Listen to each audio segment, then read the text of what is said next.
Whatever the cause, yet another incidence of violence, on this, the Western Deep mine last night.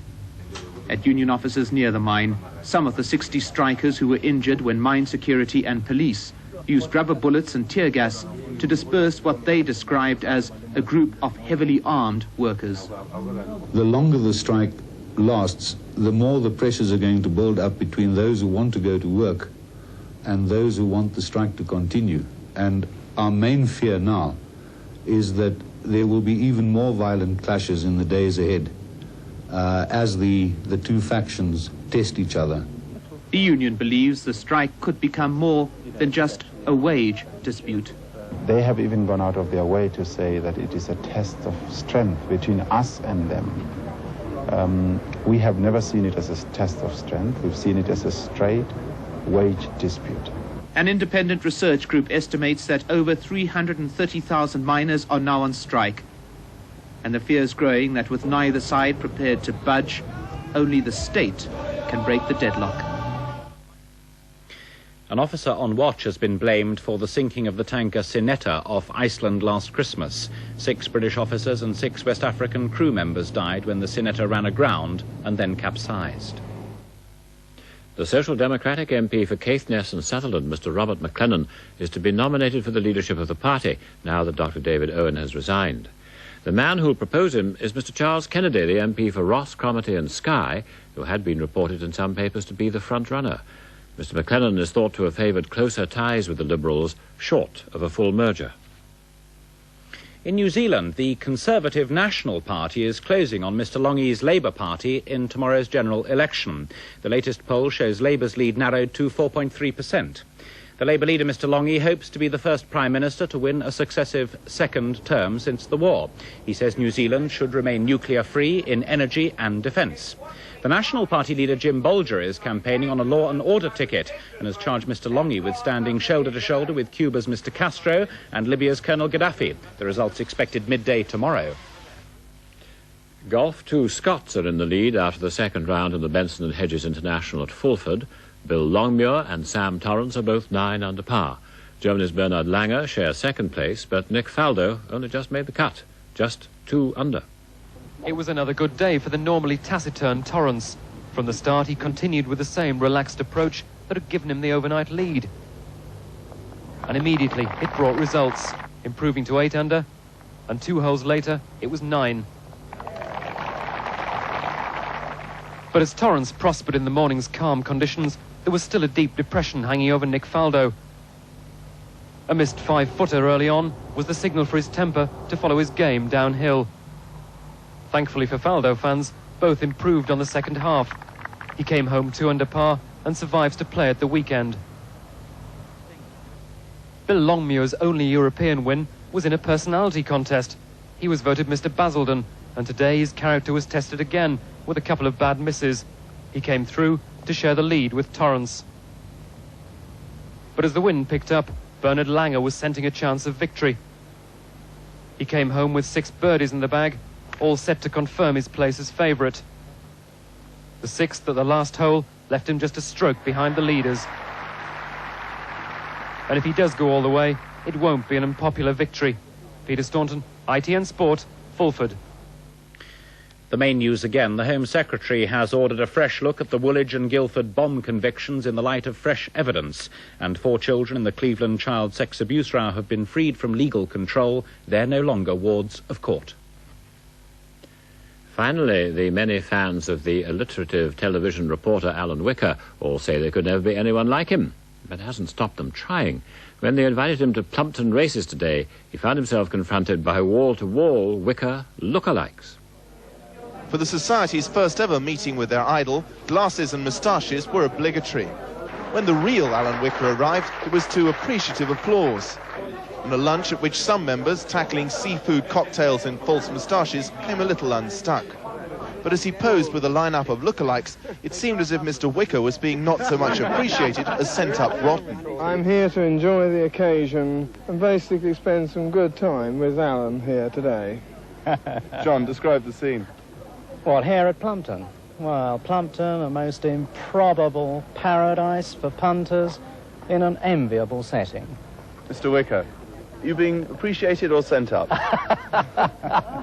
I think both, don't you? And I think it's very flattering. Then the 3:45, the Alan Wicker Appreciation Society Novice Hurdles, won by Calapais. And with false nose fever now sweeping even the winner's enclosure, the much satirised maestro himself made the presentation. Charles Hodgson, News at 10 at Plumpton Races. And that's it tonight. Good night.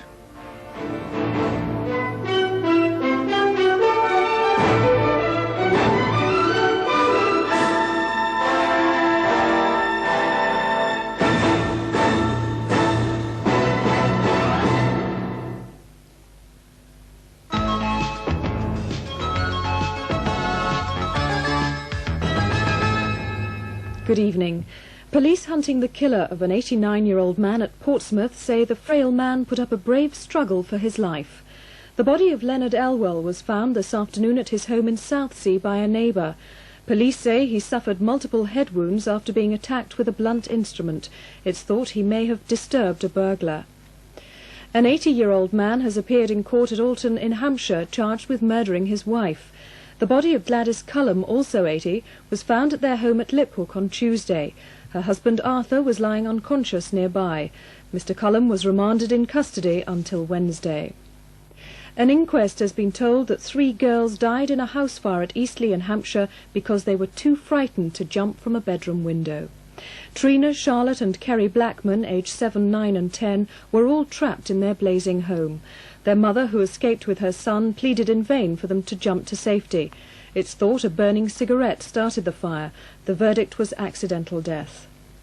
A Sussex man is being held in Sweden after customs officials allegedly found more than 4 kilos of amphetamines hidden in the petrol tank of his car. Musician Stephen King, whose family live at Rottingdean near Brighton, was arrested at the port of Helsingborg. He now faces smuggling charges. Diving enthusiasts have begun to recover items from the wreck of a merchant ship that sank 15 miles off Weymouth more than 180 years ago. A sextant has been recovered from the Earl of Abergavenny, which went down with 250 people. Other finds include crockery, military buckles and perfume bottles. Now a look at the weather forecast. Tonight will be dry with clear skies and minimum temperatures 14 degrees Celsius. Tomorrow will be a warm, dry day with sunny spells. Any early morning mist soon clearing. Maximum temperatures will be close to 24 degrees Celsius. Winds will be west or southwesterly, mainly force 4. Finally, Navy seaman from Hampshire celebrated the birth of his daughter just hours before boarding one of the minesweepers heading for the Gulf. Andy Cox was given special leave to be with his wife Dawn in hospital in Portsmouth, and baby Kelly obliged by arriving on time.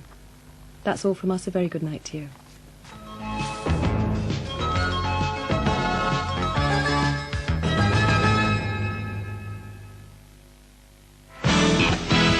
Saturday on TVS, Summertime Special brings you the best in sunshine fun. Stu Francis is your host. There's laughter with comedian Norman Collier. Richard Digance with more comic observations. A romantic ballad from Grace Kennedy. And topping the bill, bubbly songstress Lulu. So for an hour of the best in comedy, music and entertainment, Summertime Special, Saturday at 8:15 on TVS.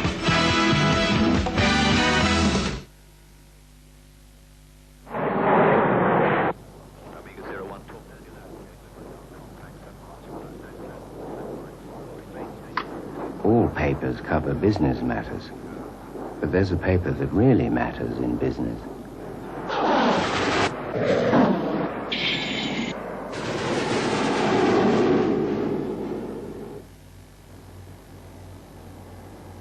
The Times, a lion among paper tigers. A cheap day return, please. And now for something completely different.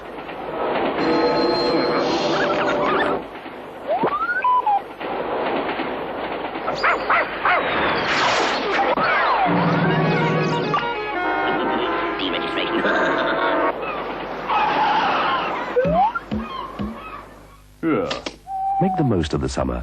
Get a cheap day return and go somewhere completely different. There's a place you can go, not far away. It's beautiful Have you heard what they say? Seen the magic of wheels, the history of cars? It's beautiful. Have you heard what they say? It's brilliant. Lots of things you can do. Take a ride in the air, having fun all day through. So we'll see you there. Marvellous. Beautiful. Hear what they say. That's wonderful. You'll have a beautiful day. A reminder that after our tribute to Elvis Presley, at 12:30 tonight, he stars in the film Wild in the Country.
One 114 years ago, we started a photographic business.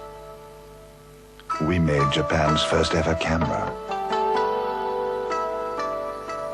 Today, we believe we've made the world's best color print film. Konica SRV 100, the latest development from the world's oldest photographic company. This summer, what could be better than Kentucky Fried Chicken? All that plump, tender chicken coated with our special herbs and spices, from two-piece boxes to big value family packs. Summertime and Kentucky Fried Chicken, an irresistible combination. Gonna want it, gonna want it, gonna want it, gonna want it. Flying visit, you're not stopping. Grab a sandwich, body popping. The way we're living today, still gonna want bottle. Fresh. Bottle, gonna want bottle. Natural. Bottle, gonna want bottle. Gonna want bottle. Gonna want. No other mint is as pure and as clean and as wholly refreshing as Polo.